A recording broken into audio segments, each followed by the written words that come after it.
I went to get an x-ray. I've been going to a chiropractor every week for about a month because I have really a couple of problem areas. I was having some hip problems, some really bad lower back problems that have really been persistent for the last 5 years, and then from just working on the computer all day, my pain between my shoulder blades and my back, and like around my shoulders, and part of I did get orthopedic shoes that have helped a lot with the hips, and like my chiropractor is able to adjust my shoulders and like my back, my upper back, to where that doesn't hurt shortly after seeing her, but my lower back pain is still really persistent.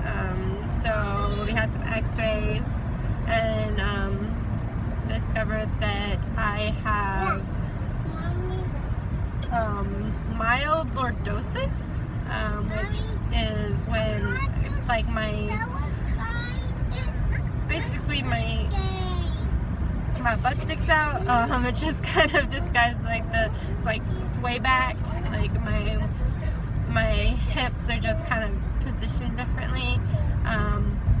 And then I also have moderate, I think it was Dextroscoliosis, so like the bottom, like the lower lumbars,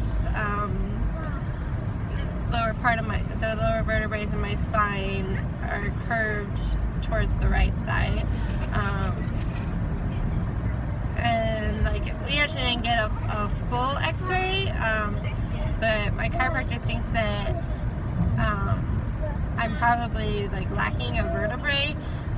She thinks that my very bottom vertebrae fused with the I forget what the name of that part is at the very bottom, but like I want to say thoracic, but that could be totally wrong. But anyways, basically my spine isn't the right shape because it's like overcompensating for the limited mobility of two parts of it that are supposed to be flexible to move independently, are actually or to move connected to each other, are actually fused together. Okay, great, I'm playing with that. And so it's just been putting a lot of pressure on my lumbars, and they've actually they basically look like they're older than I am, which is really freaky. To be less than 30 and realize you have like an old spine, I guess. So like it's not anything, it's not like life-threatening, I'm not like terminally ill or anything, but it's still like very scary, very humbling to realize that like I've had this pain for 5 years and I haven't really done anything about it because I had 2 babies in that 5 years. So in half a mile, exit right into 19, I-280. So I am driving to work with the boys in the back. Like of the last, so my oldest is 4.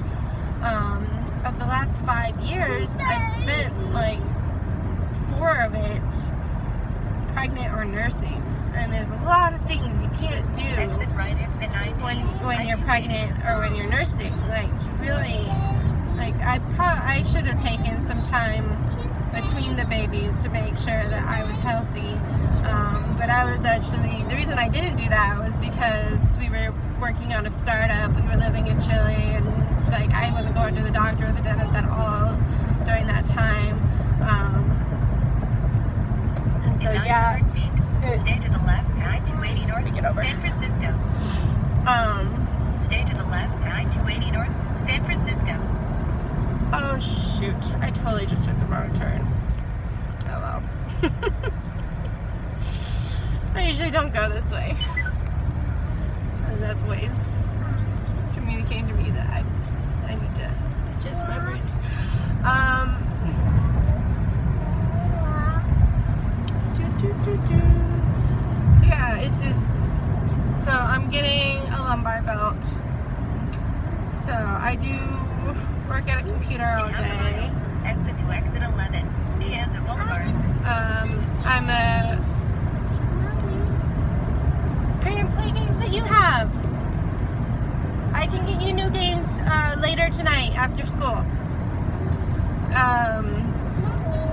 like I can wear the lumbar belt when I'm at work all day.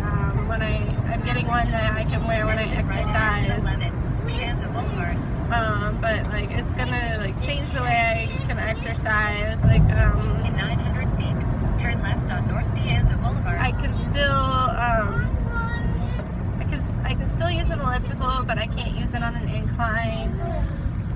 So I just need to be really careful of pretty much I may be having to see a chiropractor for the rest of my life, just to try to straighten out my spine and reduce the pressure on those vertebrae. Like it's never gonna be completely straight, completely normal, but I can try to make it better, and I can wear a lumbar belt to give my muscles some extra help, just so that I'm not like, basically my muscles right now are constantly really tense from trying to support myself because my spine's not giving it enough of that support. So I hope that the lumbar belt helps. Sitting in the car 2 hours a day probably isn't really helping the situation, but that is another thing we will be trying to solve for this situation. In 300 feet,